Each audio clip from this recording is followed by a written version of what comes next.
We are now in the solar maximum, which means the sun's magnetic field has turned around. This could lead to big changes. Storms from the sun are getting stronger than ever, and people on Earth are getting more worried that the last storm could destroy our satellites. Space entrepreneurs like Elon Musk are getting ready for the worst, and NASA warns about new sun-related risks almost every day.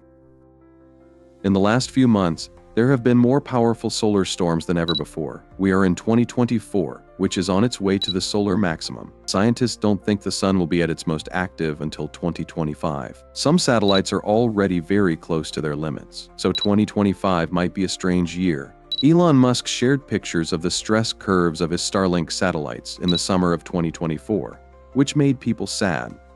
The brand new satellite network had just barely been able to handle the sun's rays. What will happen next? Scientists say that the very peak of this solar cycle will happen in 2025. One of the predictions is a terrible storm that could cause us all to be completely disorganized. This is the worst time for the sun ever since it hit its peak. It seems like almost every week, bad weather happened because the sun is so active. NASA has proven that the sun's magnetic field has turned around.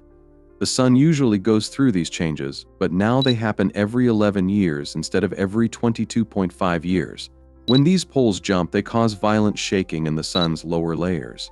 The surface of the sun is moving very quickly during this cycle, which is called solar cycle 25. Hence, a strangely large area of sunspots showed up on May 1st, 2024. It was named Active Region 3664. In just a few days, this sunspot got 17 times bigger than Earth. The spot was made because of changes inside the group. We can see that the spots are darker than the rest of the sun because they are cooler there. Strong currents make a kind of hole in the bottom, and layers fall apart, making a small depression that is cooler than the rest of the area. Strong solar flares and coronal mass ejections (CMEs) happen at the same time as these events. A lot of charged particles are thrown off the sun's surface during flares and ejections, and strong currents carry them toward us. The particles gather at the poles when they hit the Earth's magnetic field. The Earth's atmosphere has a great defense system that works like a collection bag for particles stuck in its layers. They are shook back and forth by our planet until they lose their charge. This show is what we call auroras. Most of the time, the beautiful lights only show up in the polar areas. Since this year, everything has changed. We saw auroras in places they don't usually show up. The auroras were so bright that people in the Mediterranean, Australia, and Hawaii could see them during one of the greatest geomagnetic storms in the last 500 years. NASA is scared of the sun's biggest flare in 7 years. Concerns have been raised at NASA about the safety of the ISS and many other satellites in space. Space technology can be seriously damaged by solar storms. Astronauts may not have enough supplies if important systems on the ISS break down. During the weather, space shuttles and supply shuttles also have trouble. We won't be able to get up-to-date information from space if important satellites go down. Our communication systems could also break down. There could be a lot of damage. At this point, no one knows how safe NASA's tech centers really are.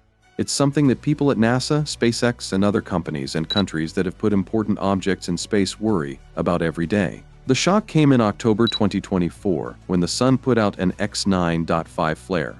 We should expect storms to be much worse. Then there might be G4-level geomagnetic events all the time. At the very least, storms this strong can make it hard to talk on the radio and can cause the northern lights to show up in strange places. In the real world, the sun goes through a cycle every 11 years, first with little action and then with more.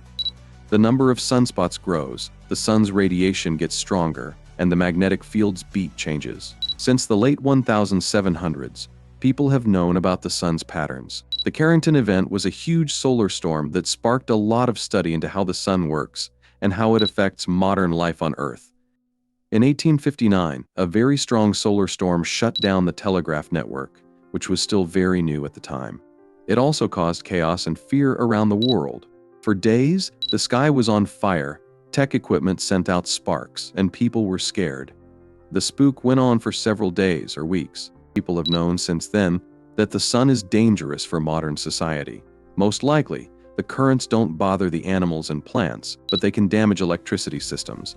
We count on electricity for everything these days. We could be in big trouble if the power grid and satellite-based communication networks around the world went down. The effect on Earth will get stronger. NASA recently brought up the interesting question of how more action in the sun might affect the temperature around the world. The climate is about to go out of control, and everyone is asking if the sun's extreme activity can make things worse.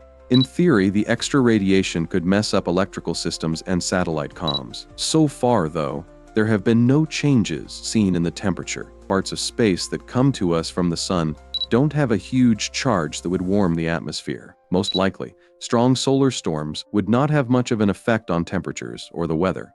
Things that are only affected are satellites, technical sites in orbit around the Earth, and electrical systems on Earth that are very sensitive. Experts are still not sure, though, whether solar storms this big could cause problems for plants, animals, or even people, or whether they could speed up the greenhouse effect in some. NASA put this important question in the hands of the world's best experts. Still, it's not clear how we can keep ourselves safe. There is only one answer to this: no way.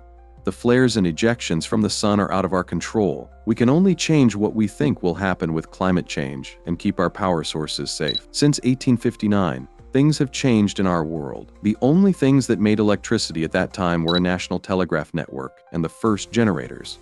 No one knew what a power grid was like back then, nor did they have light bulbs, freezers, or stores and ATMs that run on electricity.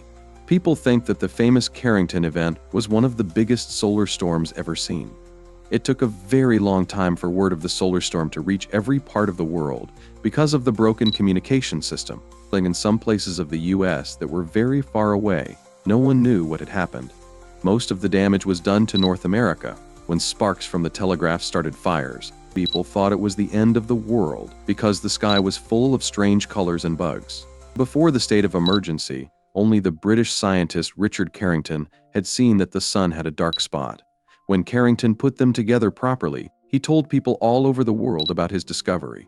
We would be stuck on the ground for a few days without power or ways to communicate. If a storm the size of the Carrington event happened today, things would get very crazy for days at a time. And no one knows when the sun will make another storm like that. It's scary to think that a medium-sized burp from the sun could destroy our culture. It's easy for the sun to send out particles like the one in 1859. Researchers think that there have been storms like this in the Earth's past, but no one wrote them down or didn't pay much attention to them because there were no electric devices around. Researchers think that some very vivid stories about fire angels or religious images of a sky on fire may have something to do with violent solar storms that happened in the past. From 1859 to now, not even 200 years have passed. The sun could keep making these kinds of storms. Scientists are working hard to keep track of and predict the sun's activity cycles. Still, experts say not to make promises too quickly. We have only been closely watching the sun for a very short time, after all. We have done a lot of math over many years and hundreds of years, but we still don't know what cycles our star is used to, or if flares like the Carrington storm follow any kind of pattern. The amazing thing about Earth's magnetic field, have you ever thought about how cool it is that Earth has a magnetic field? Most likely not. Every day, we don't even think about how lucky we are to live on Earth and enjoy all the wonderful things it has to offer. We only understand how weak we are in this world when sunstorms or other disasters are on the horizon. The Earth's magnetic field is what makes it what it is. The hot molten iron core mixes with the cooler layers on the outside. The friction that rises up as a result makes a magnetic field. This covers the whole world and has bases at the north and south poles. There, the particles coming from the sun are stopped, which is something that usually happens. People can even enjoy the beautiful northern lights. But what if our magnetic field got too weak or stopped working altogether? There would be a big problem for us. At the very least, we can say this: the particle streams would hit us harder, and the sun would probably destroy our atmosphere so badly in a few thousand years that human life would be impossible. Mars doesn't have a magnetic field, so it doesn't have an atmosphere. The discovery of Proxima b, an exoplanet in the star system Proxima Centauri, made people think that they might have found an Earth-like planet outside of our solar system. But then scientists saw that the star sent such a strong flare to the planet that it is very unlikely that there is life or an atmosphere there. Good luck. There are more great videos to come.